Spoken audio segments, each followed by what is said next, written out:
Spears and Steinberg. You know what the fuck it is? Aries and Andy, chewing the jerk. You know it's time to get this work. The real raw, gutter, uncut cocaine. No political corrections. Always sleep. Fuck being awoke. We discuss politics and jokes. Scribe, we lit. There's levels to this shit. Before you was sucking on your mama's tit. Aries Spears don't give a fuck. We talk about race a lot, racism, Sexism. Much love to my loyal bitch bag holders. Rollers, clip loaders. We got them in the folders. The whole world on our shoulders. Spears and Steinberg. Yeah. This O Steve is brought to us by Alan Green. Whoa. Someone that's not Frank Williams. I know. I'm shocked. Yeah. Quick O Steve intro idea. The scene is between Adriana and Christopher in the apartment amid an argument. Christopher says, you know, I don't fucking need this shit from you right now. Adriana, slight tremble, cry in her voice while holding her cigarette. I just don't know why you let other people who don't fucking know you affect your mentality. Christopher says, what'd you say to me? You fucking who, Christopher throws, Christopher throws his hands in the air, snatches Adriana's purse looking for cash, finds it, throws the bag down, and storms out of the apartment. I don't know why I went Boston there. Adriana chases him towards the door. As it slams in her face, Adriana slides down the door while crying and grabs her dog for comfort. And while still crying, she looks downwards at the dog and goes, "Oh, Steve." What do you think? What was his name again? This guy who wrote Alan Green. Oh, Alan. Oh, hilarious. Hilarious. Alan, I know you wrote that back to me a while ago, and I've gotten more O Steves from Frank Williams, but I just wanted to mix it up a little bit and read a new person's attempt. There was really no clever tie-in to it being Oh Steve. You just simply said Oh Steve in a moment that you created that didn't really have a tie-in to Steve. If Christopher took the purse and went to the purse and started going, right, and her dog bit him as he's going through her purse, and he hits the dog, and the dog and the dog just gets a big yelp, and then she goes, "Don't hit my dog. Oh, come here, baby. Oh, Steve." Right. Yeah, but the something like that. The dog isn't involved until the very end, so there's no... Right. There's no... Or if the dog's name was Steve. Yeah, but that's what I'm saying. The dog has to be, oh, Steve. She looks at her dog and goes, "Oh, Steve," like to her dog, calls her dog over, "Oh, Steve." Something like that. But, yeah. Got you. I don't know. All right, but it was a nice try. We're going to give you... how many yo's are you giving him? I don't know how many fucking yo's I'm going to give him, but he's got to go back to the fucking drawing board. If we're going to do anything with Christopher Moltisanti, it's got to be fucking better than that. All right. I'm going to give him 1 pack of heroin. There we go. 1 pack of heroin. I like the fucking who, 1 out of 5 heroines. There we go. This is from Bruce Bickley. Sup, Aries and Andy. He puts in the subject bar, Gem-Star, sup, Aries and Andy. I used to listen to your show more regularly when I walked to work, but I moved too far away to do that, so I fell behind. But recently, the show has been airing on my YouTube feed, which scares me because it's like my podcast app is telling YouTube what I'm listening to, and suddenly you're appearing on my YouTube feed. This makes me nervous. Now I'm watching on YouTube, and I can give a thumbs up if that helps boost the product. You guys make me laugh so hard that I have to control myself. If it's slow at work, I'll listen to the podcast. I'm a big black dude, and it's better for me to just start laughing out of nowhere when I'm on the streets. Scary white folks who cross the street or speed up the pace to get away from me. Not so good to scare white folks at work, LOL. Now, my algorithm is all about Aries Spears, and you come up on other YouTube channels. I watched you on a different channel talking about Gemma. You've been talking about Gemma for a minute, and I looked her up on Instagram under Gemma and Gemma UK. There's a lot of thick women with that name, so I was not sure if I had the right person. I'm sure you said it on Spears and Steinberg, but it was on this other podcast. I heard you refer to her Instagram as Gem-Star. I searched for it, and then he puts in caps. God damn, son. Oh, shit. Son, I get it. You have opened my eyes, brother. It's like you're a preacher and you finally led me to Jesus. Excuse my language. And then he puts in caps, this bitch is bad. And it had to be said like that. Andy, I get what you mean. She looks like she was doused with gamma rays, but I get you. Aries, I feel like she would punch me in the face and my dick would just get harder every time she decks me. You may be doing a disservice to yourself by not mentioning the name of her Instagram page more often. If you bring the flock to the Holy Land, at the very least, she would be down to meet you face to face so you can get down on your knees and pray for that booty. If you get to hit this, do a special 3-hour-long episode to talk about the 5 minutes it took you to bust a nut. And why you assume 5, nigga? I'm out in 1.5. And just tell us right after it happens. I want to count down the Gemma. The first 3.5 of you trying to get your pants off. You'd be so nervous. Man. 10 episodes before you're announcing a very special episode of Spears and Steinberg coming soon. Call it the Book of Gemma, Chapter 1, Black Men Do Climb Mountains. It would be coming soon, though. It'd be coming quick. Right. Coming quickly. Already came. I just needed to let you know because it has been a while since the gram truly brought me something so spectacular. I thank you. It's if my grammar is off, blame Gemma's tig old biddies, LOL. You're welcome, brother. And as a treat, you know I sent you something special for you to look at. So you have even more reason to thank the kid. You know what I mean? What I really enjoyed about that one, he wasn't mad at me for my opinions. He actually acknowledged them, but he's into that. But he acknowledged my opinions and understood that just isn't for me. See, that's great. I love that. This was probably my favorite email that's ever been written about Gemma and you. This next one comes to us from PC Organics. Godfrey. What up, ANA? Long time listening to the podcast. Love what you guys do. First time. Emailer, just want I love what you guys do. First time, and then he put period, emailer. So that's a fuck up. $10 a lot of money. Just wanted to shout out the Godfrey episode and respond to some of the emails that you guys should have more guests on the show. I totally disagree every now and then having someone come in like God. I totally disagree. Every now and then having someone like come in like Godfrey is great, but you guys have an odd couple vibe going on mixed with the Siskel and Ebert with the movie reviews. You guys have a great show. I appreciate the content. Hey, let me know when you guys are coming to DC. My wife and I own a dispensary out here and would love to show you guys some of the great cannabis that DC has to offer. I'll give him that date since, go ahead. I'll give him that date because I want some of that DC cannabis. Plus, we also deliver, so you guys don't have to feel uncomfortable going somewhere you don't know. None of the people where you don't know none of the people and have no clue if it's safe, especially being famous. Love the show. Guys, keep up the good work, guys. And then he gives the website. June 15th through 18th at the DC Comedy Loft. That's June 15th through 18th. We'll be at the DC Comedy Loft. And Andy, speaking on for Andy, only does edibles. So just let you know. There, I got what I needed. But no, I look forward to it. I look forward to meeting you out there. What do you got? That was it. Yeah, with everything Andy said. I don't know that I'll do any edibles because again, I stick to my rule. I don't get high. I mean, to be honest with you, dude, I haven't smoked weed in a long time.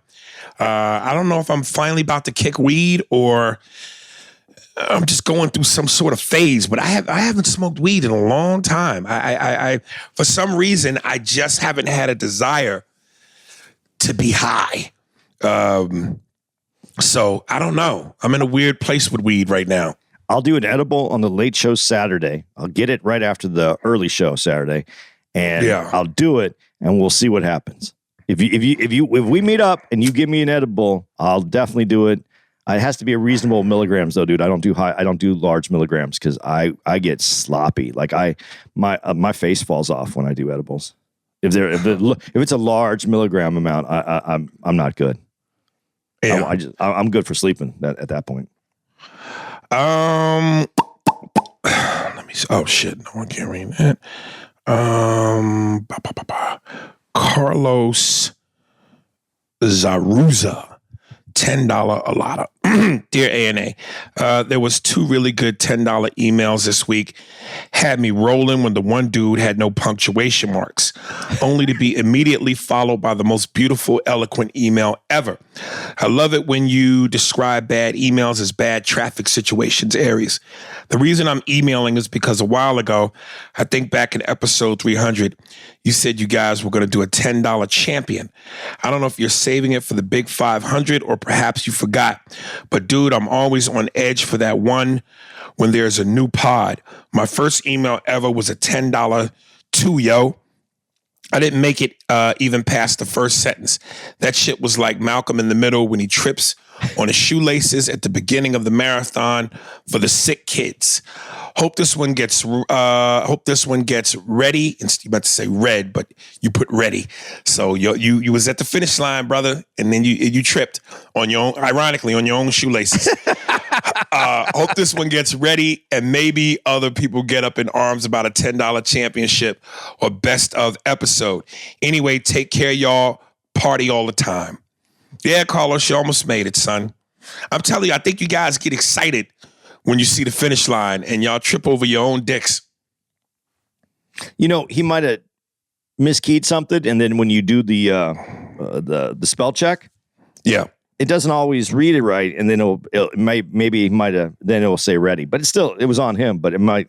Spell check doesn't always work, is what I'm telling you, and it doesn't always. That's why you proofread. You got to manually inspect your shit before you send it out to the masses. And see, I do this all the time, and you get this all the time now too. I do my text, a quick text, and then I send it, and then I proofread it, and then I have to go back and put the little star and then the right word, so that when you're reading it, you go. I think you figure it out already, but I put it in there just so you know that I knew, so you don't have to tell me later that I fucked it up. Yeah. Mike Ryan, the Italian guy, and I sent you this because he sends a picture of this chick who he compares to Gemma. So I sent you this so you had the reference point. Mike Ryan, the Italian guy. Hey, fellas, Aries, so I know you're hooked on Gemma Smash. Haha.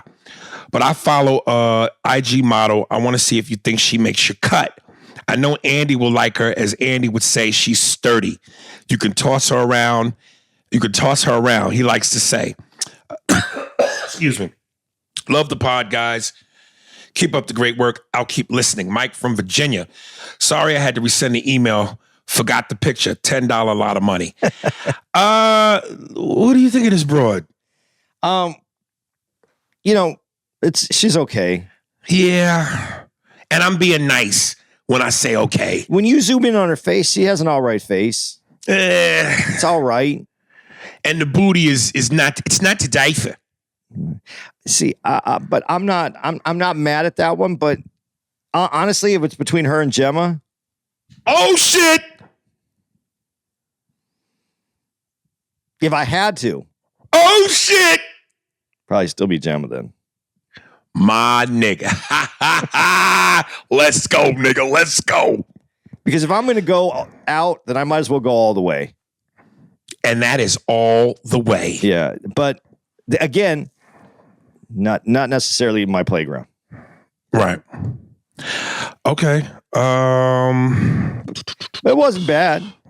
It wasn't the worst thing I've ever seen. Dude, some of those thick girls that they put, the IG models, you have to really like thick and get past a lot of the nicks, the scars, the imperfections. Yeah, I know you like imperfections. No. I don't. I'm not looking for perfect, but I don't want straight up cottage cheese ass and legs. And that's the thing. I like imperfections too. I think it's sexy when a girl, and I'm telling you, this is so weird. A beautiful, beautiful woman that has like that imperfection that's obvious, like a little scar, something that that amplifies how beautiful she is. Because what it is, that it shows that imperfection, then you see all the other beauty, and you're like, damn. So sometimes a scar, a little something can really, it changes it. It can make it really amazing. Right. All right. Ollie D, episode 433, Delroy Lindo. Hi, A&A. Delroy Lindo was one of my favorite actors and was wondering if you and Andy could please watch this 4-minute clip of him from the movie First Time Felon. Would love to hear you guys' thoughts on this scene. I forgot to watch this, but I also sent this to you. Yeah, I did. As a reference point. You didn't watch it either? Shit. I was traveling. I didn't have I was all over the place. Let's get back to that one. Ali D, we're going to owe you one. Let's get back to that next week, but I would like to see it because I like Delroy Lindo. I think he's underrated. I think that I would love to see his impression of Jay Leno. I think he could do his impression. Yeah, if he could do a Jay Leno voice, his chin and Jay Leno's chin, hilarious. They rival each other. Yeah. Incidentally, he's in one of my favorite movies called The Core. It's one of those end of the world movies. I don't think I've seen that. Yeah. Him, Stanley Tucci, Hilary Swank, and Gerard Depardieu. No, that's not him. But yeah, it's a good movie. One of those end of the world I like movies. Stanley Tucci a lot, man. Yeah, and he's not bad. He's not bad. Been in a lot of good movies that I really, really like. He knows how to play a swarmy asshole. Yeah. And back to Delroy Lindo, dude, his cadence, the way he turns his head when he says certain lines, there's something he just has a delivery. Like, I don't know. There's just a way that he brings a line that is unique, that it's him. Taylor Williams, Tulsa fucking King. Aries, I hope you read this on the podcast. After watching Tulsa King, you are right. Sylvester Stallone should have did a gangster movie with Martin Scorsese. He's built for it. His acting skills really showed up in a different way in this show. 5 yos. Yeah, man. Yeah, I want to go back and rewatch Get Carter because I only saw it once when it first came out, so I don't even really remember it. But as much as I like Sly and Tulsa King being a badass, I want to go rewatch Get Carter and see how much of a badass he was in that. Do you think that he didn't play it because he didn't want to play an ugly character? Do you know he's always been the good? Yeah. No, I think that maybe it just wasn't available to him. Yeah. Like he may have wanted it to be. Who was it? What was I watching? I was watching Go ahead. I was watching a clip with Johnny Depp, and he was talking. He was on like a Inside the Actors Studio type show, and he was telling the host about a conversation he had with Marlon Brando.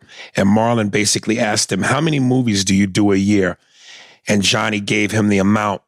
And Marlon Brando says to him, you should be doing much less. And he goes, because we only have so many faces as an actor. Right. So if you overextend yourself, you run out of faces. And I never quite heard that take before. And I thought that was interesting because it sounded like the truth. Yeah. Like, you know what I mean? Like I would like to think, when you think about all the greatest actors, what makes them so phenomenal is they play all these different roles and characters where we could see their range. But I've never heard an actor go, at some point, man, you run out of shit. He was talking about Johnny Depp, you said, right? Yeah. As far as like a star, like, a Hollywood star, Johnny Depp brings a lot of faces, though. When you say that, he brings a different face. Weird. He's did a lot of those weird movies. But you don't like Edward Scissorhands is a different face. Like that doesn't even seem like Johnny Depp. The Pirates of the Caribbean. That's not Johnny Depp. Like I mean, maybe that is part of why he does it this way because of that conversation. But I don't even see Johnny Depp in some of his movies. Very few movies do you see Johnny Depp. It's usually, the character is bigger than him as the actor. And those are just how Johnny Depp, that's how I look at him as that kind of actor. So that's interesting that he said that to him. I never saw that.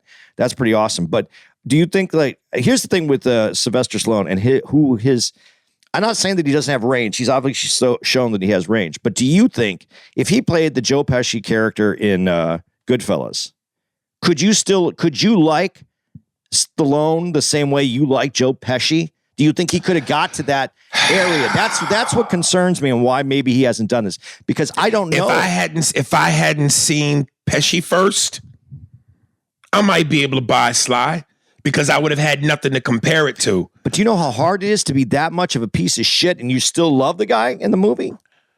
Yeah, but it wasn't just that. I mean, it again, when I say Goodfellas, and this is why it holds up, and I said this, the performances, Ray, Servino, De Niro, Pesci, those characters and those portrayals are forever burned in your memory because, yeah, you could have a big stereotypical brooding, physically intimidating Italian guy be the guy that is the enforcer to scare you.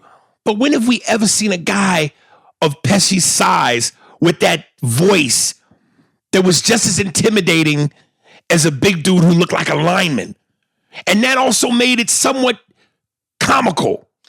Yeah, but if you've been around any of these kind of, I don't want to, I'll say character in real people, like psychopaths, they're usually, the small guy is the scariest guy because the big guy might beat your ass. He might pick you up. He could beat you with an inch of his life. The little guy, he's going to kill you. He's going to kill you because that's his only fucking option. Right. And once he kills you, once he breaks that barrier of killing someone, now it's routine. That's the problem with those little psychopathic guys. That's why that character makes sense, but I still like the guy. At the end of the movie, I feel bad that he's going to get killed like that. But he deserves it. So you feel bad, but it's right. It's right. It makes sense. Right. I don't know that I get that. And I'm not saying that he couldn't do it. I think he stayed away from it, maybe not only because maybe that isn't, I don't think that's the image that he wanted to portray. I think he was very protective of his image because that's why he's been able to go on as long as he has.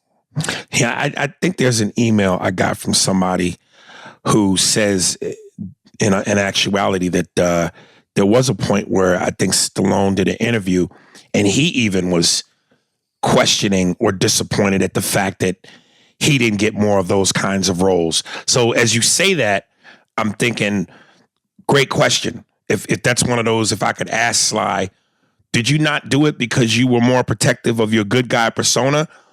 But in terms of what this person sent me on the email, it feels like he wanted to stretch. He wanted to show a different face. Yeah. So, I think he'd be a good. Honestly, I don't know if people will agree with this. If they ever made a really good movie about Sammy Gravano, I think he would be a great person to play that.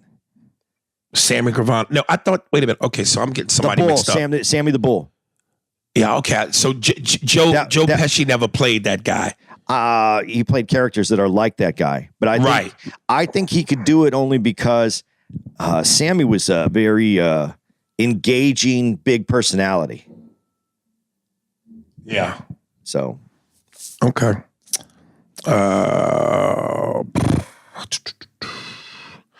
Let me see. Where was I? Where was I?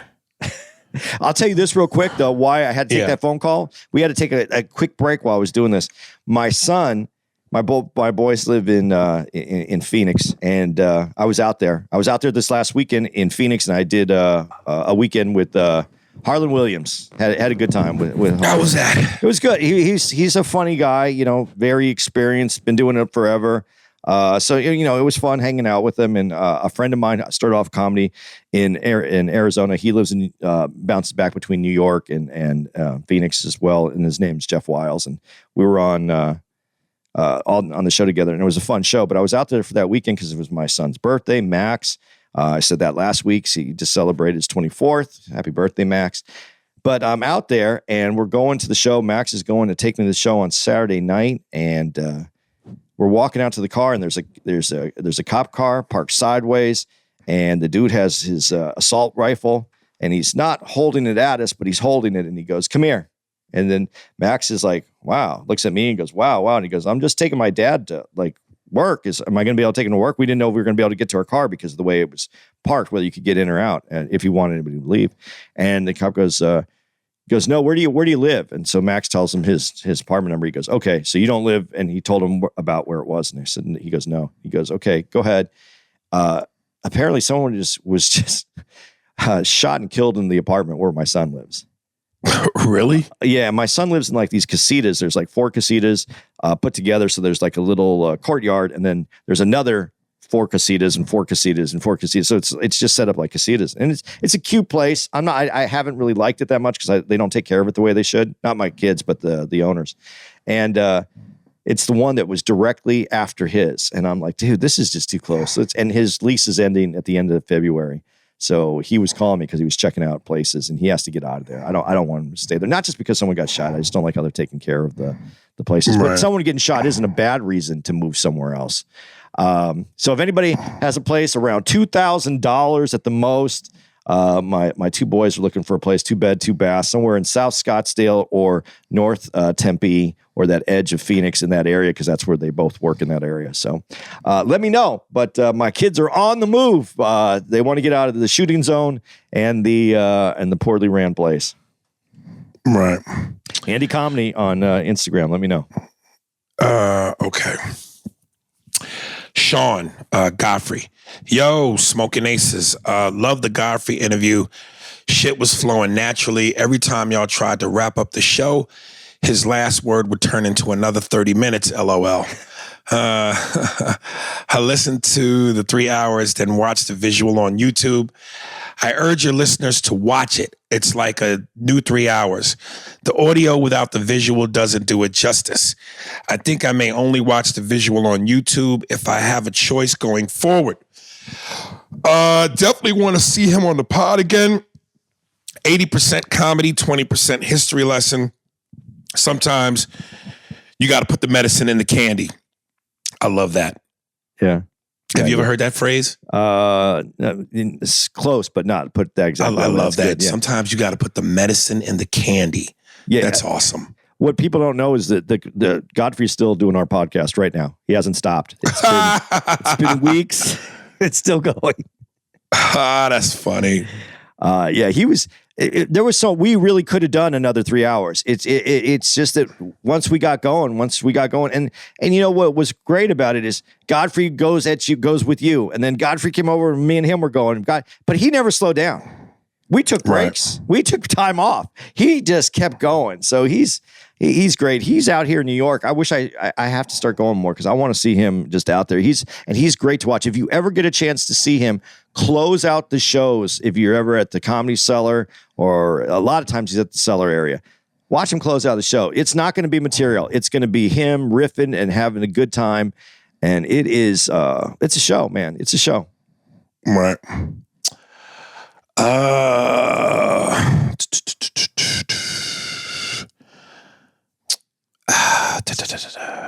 Paul Marshall. Mailbag question. Yo, your Tony Soprano is the undisputed king when it comes to that. Fuck what you heard. You got it down packed. Question for both you guys. Out of all the comedians that passed in the last 20 years, if you could bring back, if you could bring back 2 of them to revive a career, which comedians would it be and why? And do you think they could beat the cancel culture system similar to the way that you, Dave Chappelle, Bill Burr does? Found your show back out of touch, Vlad TV, and never looked back. You guys are amazing and will be a listener until y'all stop. Well, obviously for me, one would be Patrice. I think without a doubt, that's the first one that has to bring back. And 2, I would say Richard Pryor. only because if Richard was able to do comedy today, would he be able to keep up, or would it feel dated? Would he feel dated?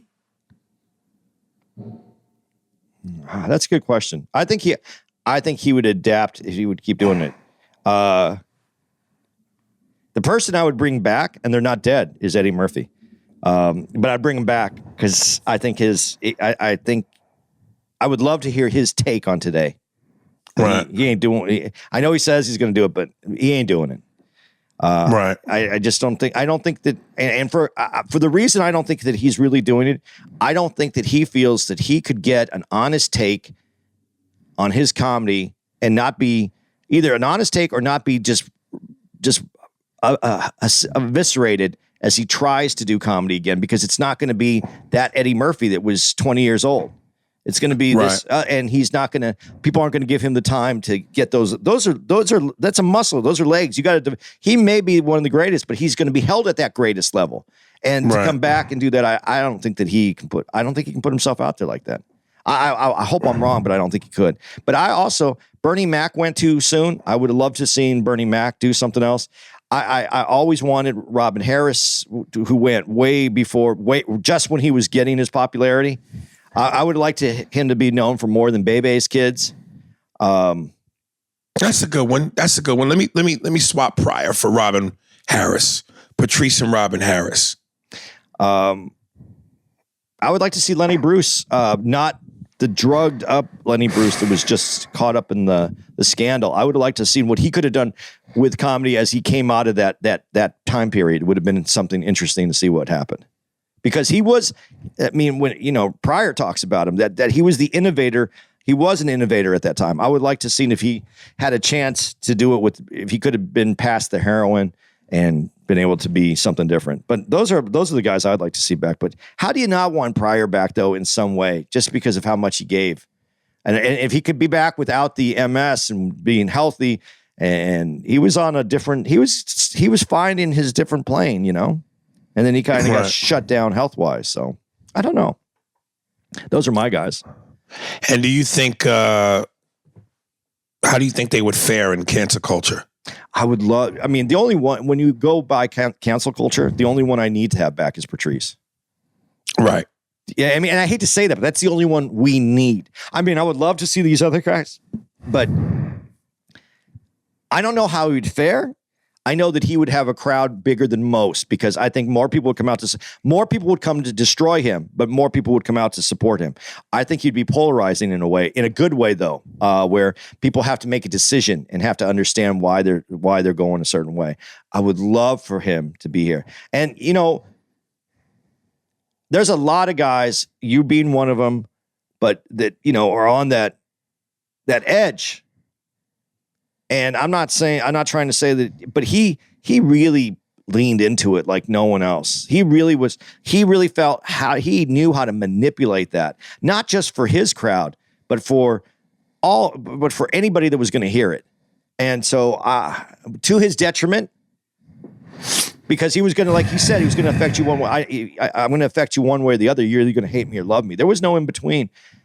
I think he would. I think he'd be polarizing. I think it would be amazing. I think that he would be a subject of many of the CNN, MSNBC, Fox News. He would be on there like once a week, not as a person, but as they would cover something that controversy that he was having with some group of people in this country. You posted this just yesterday. You posted the thing about. Who's the singer that you posted? Aretha Franklin. Now her song is controversial. Right, Natural Woman.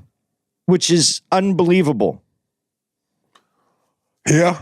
There has to be some kind of intent to be something that needs to be disbanded or hurtful. And when she wrote that song, where is the intent? Well, D.L. Hewley posted out, and it was a repost from him, really. That song was made in 1968. So, this was like, come on. There's always been transgender people since the beginning of time, but You really think Aretha Franklin had an intent in 1968?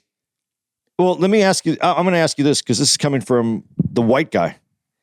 When she's singing about natural woman, I'm assuming that she means a black natural woman who wore her hair like her regular hair, who was a black woman and was a natural black woman and didn't do the things where she was always bending to a white American standard. Does that have anything to do with the song? Right. Does it have anything to do with the song? Am I off in what I'm saying? No. Listen, come on. We could play this game all day. We know what it is.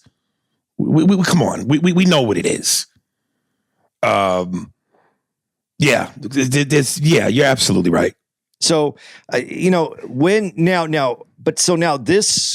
so a culture is going to intercept another culture for making a statement about their culture.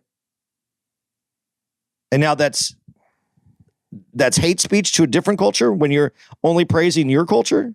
I'm going to pat myself on the back a little bit when I said the most dangerous thing to this group is this group. Yeah. Like, it's just like, dude. And in my caption, be who you want to be. To chill the fuck out. Nobody cares. Just join the party. Don't fuck it up. I think, you know what? I'm not even going to give my opinion on this because it's not going to make a difference. But I think I think this group has a better chance at getting the momentum it wants when it has parameters, when it figures out what their parameters are. This is who we are. This is what is offensive. And this is how we're going to go about our messaging but when it's all over the place, I don't think this represents the entirety of the group. I don't think this is the whole thing. I think there's some age things that need to be worked into this group. Some warning notices on the age group thing, but I think their parameters. I think they kind of came at this boundless. Right. And this is not an LBG. I'll stop there. It's not about. It's the T. The T. The T is the the T is the one that needs to get their parameters. They should have. If you want to put LBGT, but there should be some parameters, some parentheses around the T, and then TQR, whatever. They need to tighten up their messaging. I don't think this is the right way to go. I don't think it's going to help them in any way whatsoever. Right. All right. Louis Blackshear. Just saying what's up. Hey, Aries and Andy. First of all, Happy New Year to you both with blessings and continued success. Thank you. Thank you. I absolutely loved the show with Godfrey. He dropped some major knowledge I believe needed to be learned, not to mention all of the comedic genius that was thrown around, LOL. It was like watching the NBA All-Star team, of course, the 92 team, where Andy was throwing up the shots and nothing but alley-oops. Sorry if I misspelled that. Here's a suggestion. I know we already have the Kings of Comedy, and those brothers are legendary. I propose y'all come up with the geniuses of comedy. Oh, my God. Always in the emails. Oh, goodness. And I was doing so well. Thank God there's punctuation on a lot of these. As I couldn't bear to just keep talking and then one just bust through the gate. It would be yourself, Aries, Chappelle, Godfrey, and Dion Cole, Tommy Davidson, or a fourth comedian that y'all believe could bring it. I believe that would be fascinating. Andy could host the show, adding his comedic flair. Then at the end of the show, all of y'all can do a final or a finale of Q&A provided by Andy along with impressions, etc. Man, that would be fire. I don't know if y'all have seen or talked about this in your movie reviews, but I saw a movie over the holidays called The Gentleman with Matthew McConaughey. If you haven't already, check it out. It's like the most luxurious restaurant that serves nothing but man food and does not care about how the food is eaten. Sorry for the lengthy email. Love the show as always, and much love to you both. P.S. I think the comedy blueprint should be a seminar for aspiring comedians. I was watching it with my 20-year-old son, and we were so impressed by your delivery and comedic timing, especially with the chick in the balcony and the old school player. LOL, Happy New Year's, fellas. That movie, The Gentleman, that's the one that takes place in like England, right? Right. It's good. It's really good. Yeah. See, Lewis, we love you, brother, because you're a podcast listener, but I could tell you haven't been listening from the beginning, because we actually not talked about this movie, but Andy has mentioned that he and I have both seen this movie, and he talked about how good it was in a past episode. But Aries doesn't like that British. And it's not that you don't like it; that you just have a hard It's hard. time. It's a hard sell for me on some of the tough guy shit, because that accent is anything but.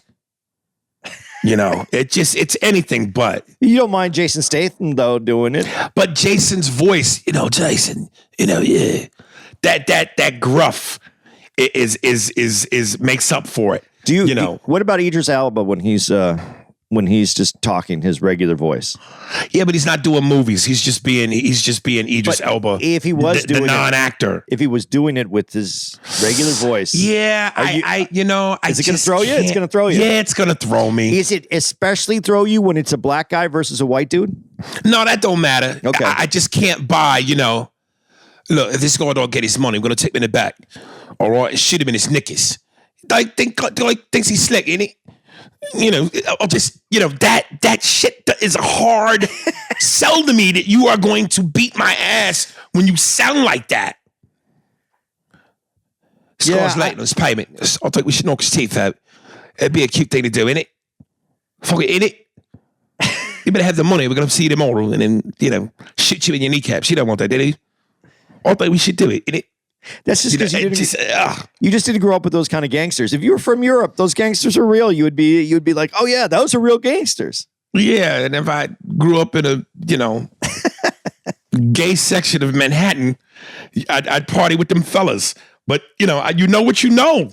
Exactly, you know what you know. And America, look, come on, man. Again, let's be honest. The bully on the block.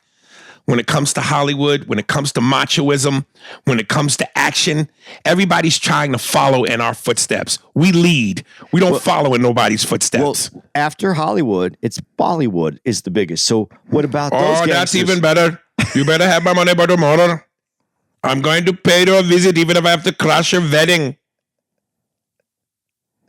We're going to put your balls in a vase. You better have my money. I'm not playing. That's even worse. Hey, let me ask you. I'm sorry I'm doing this to you. Do you remember Vin Rhames? What he says to shit at the end of Pulp Fiction, after what's his name? What's the dude's name? John Travolta? No, the other guy. The one Sam Jackson? No, the white dude who's can't act right now because his whatever. Bruce Willis. Yeah, Bruce Willis. Do you know the scene that he tells Bruce Willis that he has to leave and get out now and then he does the thing about the soon-to-be hardened racist. Not never mind. Because if you could do that with that the Indian accent, that would be fucking hysterical. Maybe I ought to call a couple of hard pipe-hitted niggas.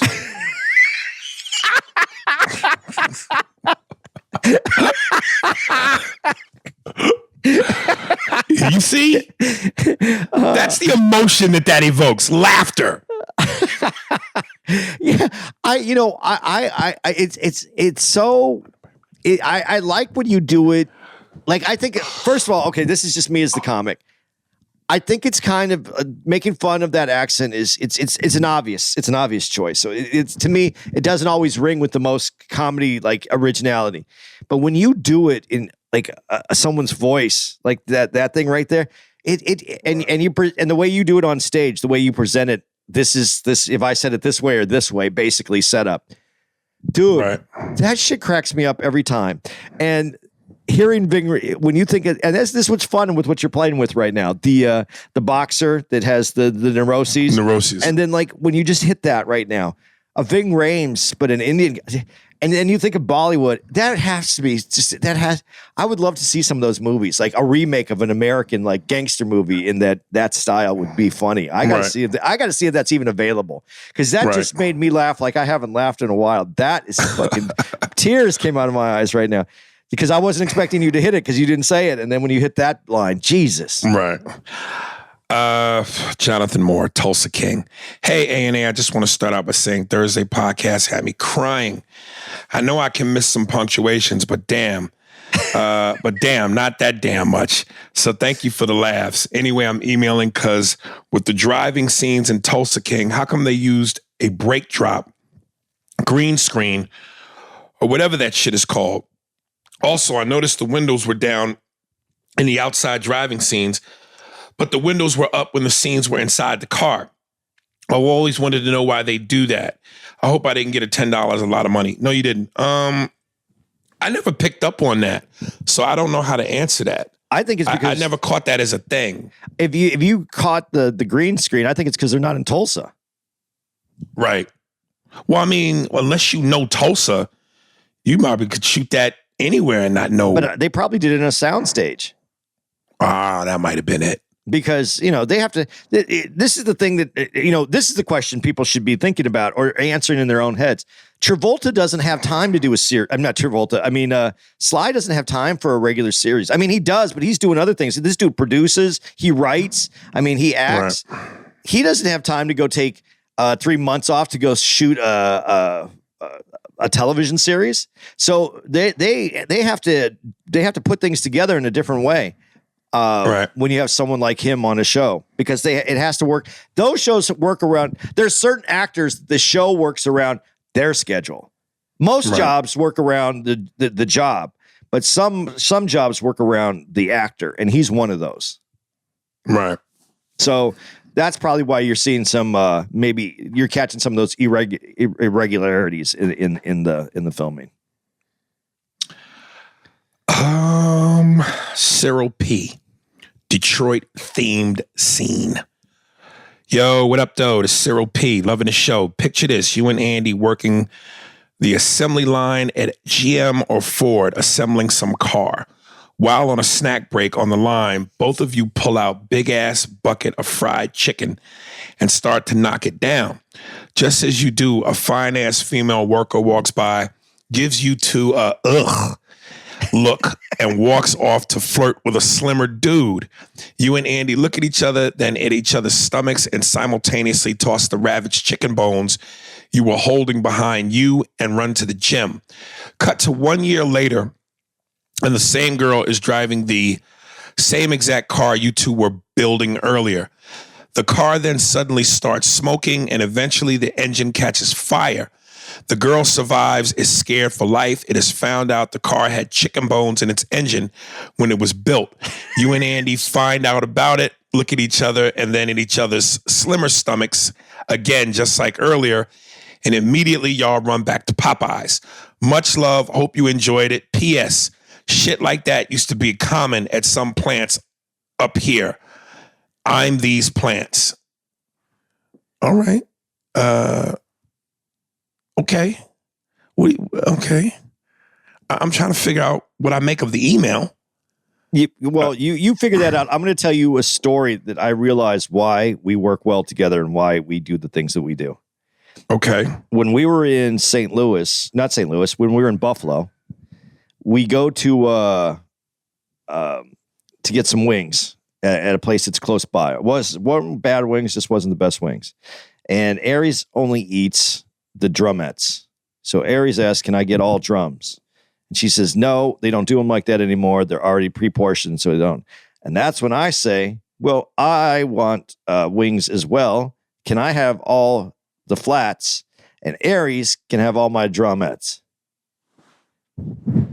Problem solved. We moved on. Life is good. Yin and yang. Someone has to throw the alley-oop. And somebody has to dunk it. There we go. I'm going to read one more. Yeah, you got to get going, right? Yeah. Let's do it. Let's do it. Let's get out. All right. I'm trying to not pick a big one. Oh, okay. This seems cool. From Ulysses. I want to say Ulysses, but I know that ain't it. From Ulysses Buckhalter. This fucking guy. You have to have read the subject right. Don't drop the ball, homie. Been listening to the podcast for a while. Dope shit. I kind of want to see a triple threat episode. Aries, Godfrey, and Corey Holcomb. Not sure if that's spelled right, LOL. Damn, it's a B in it, but fuck it. I'm not going to go back. I digress. A few things. Clockers is definitely a hood classic. Just going to leave it at that. Y'all seem to know movies pretty well and may be as diverse as I when it comes to entertainment. So I just want to know what y'all think about a few artists, movies, and shows. If y'all touched on any already that I missed, 1,000 pardons. Movies, Big Fish, Shutter Island, and Thicker Than Water. Artists, Hakeem Ali, Joyner Lucas, and Toby Lou. Shows, You on Netflix, Ozarks, and BMF. I'm sure most you have get familiar with. I'm sure most you have get familiar with. $10, a lot of you. Ones you do know. Interested in hearing your spill. I'm working on a character called Black Paulie that don't know he's black. Think he's Italian. If you have time and don't mind, I think I will have the voice down pat, but would like to hear how you would say it. Black Paulie walks into Popeyes. Hey, two-piece fucking Tony, this fucking guy. Turns to side piece. I remember when I met this fucking guy. He was jacking off in a urinal to a picture of Angela Bassett. This fucking guy loves the pepper. Side piece. This guy right here, Black Paulie. Whoa, watch your fucking mouth. This is fucking two-piece Tony here. Show some fucking respect. He also followed me on Instagram. Gives out his Instagram. Dude, I'm not saying this is the case, but I want to say I've believed this would be too highly coincidental. Clearly you were inspired by me because that part where you go, this fucking guy loves the pepper. That's from my bit where I do the Italian dude finding out his girlfriend or his wife has been cheating with a black dude, and he goes, "Hey, you and I both know Jeannie. She has a thing for the pepper." So I could be wrong. Tell me if I'm right or wrong, but something tells me you kindly borrowed that from me. But hey, imitation is the greatest form of flattery. I would say this: when you automatically say he's a black dude he's a black dude that don't know he's black and he acts Italian, in terms of originality, that has to go out the window, because the first thing I think about is Dave Chappelle's racist blind character, a black guy that doesn't know he's black, who's a white racist.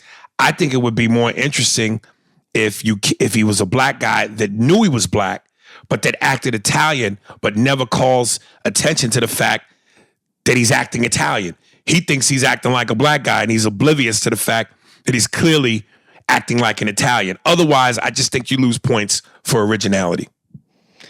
The first thing I thought about was the Chappelle character, the racist, the Black Klans member. Right.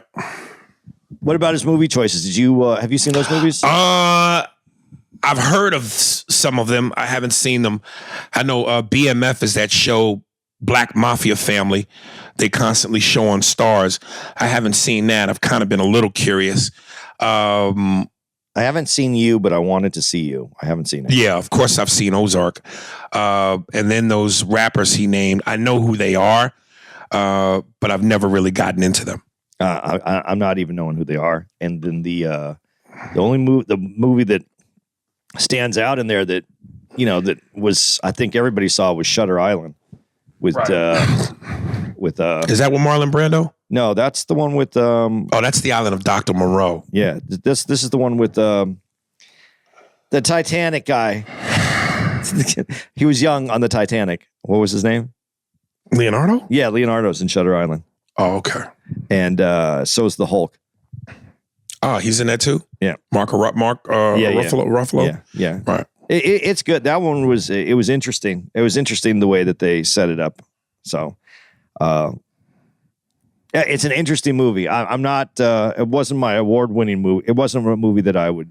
But it was interesting. I'd watch it again. Like I always look at a movie. If I would watch it again, if it comes on TV, and I'm sitting and I'm not looking for a show, but it comes on, I'd probably sit there and watch it again. Right. Okay. Well, there it is, y'all. Here's some dates real quick. You're listening to this. We're in Toledo this weekend. We do have some. When they're listening to that, the only chance they have is to get some Sunday tickets by Thursday. So I don't think there's any Friday late. And when I get there, I'm doing some press. two local TV outlets. So that'll really Sunday push show, guys. What's left. If you're listening to this and you want to come see us in Toledo, I wasn't even supposed to be there. It's working out. We're going to be, we'll be there. But the Sunday show looks like the only place to get some tickets. If you're listening to this right now, get your tickets on Sunday. February 4th, we're at the Regent Theater in Arlington, Mass. We're doing 2 shows that night. That's it. 2 shows that night. First theater show that we're doing together. That's it. Funny Bone on February 10th and 11th is Virginia Beach Funny Bone. February 17th through the 18th, the Funny Bone in Albany, New York. February 24th through the 25th, we're going to be at Denver Improv in Denver, Colorado. I'll leave it at that one. You got some extra ones. If you want to know everything that's going on, and Aries dates are being added up as we speak, and more dates are coming, go to ariespears.com. There it is. So there it is, folks. So until next week, be well. Love y'all. And we out here, right? I think that's it. That's That's a it. show. That's a show, baby.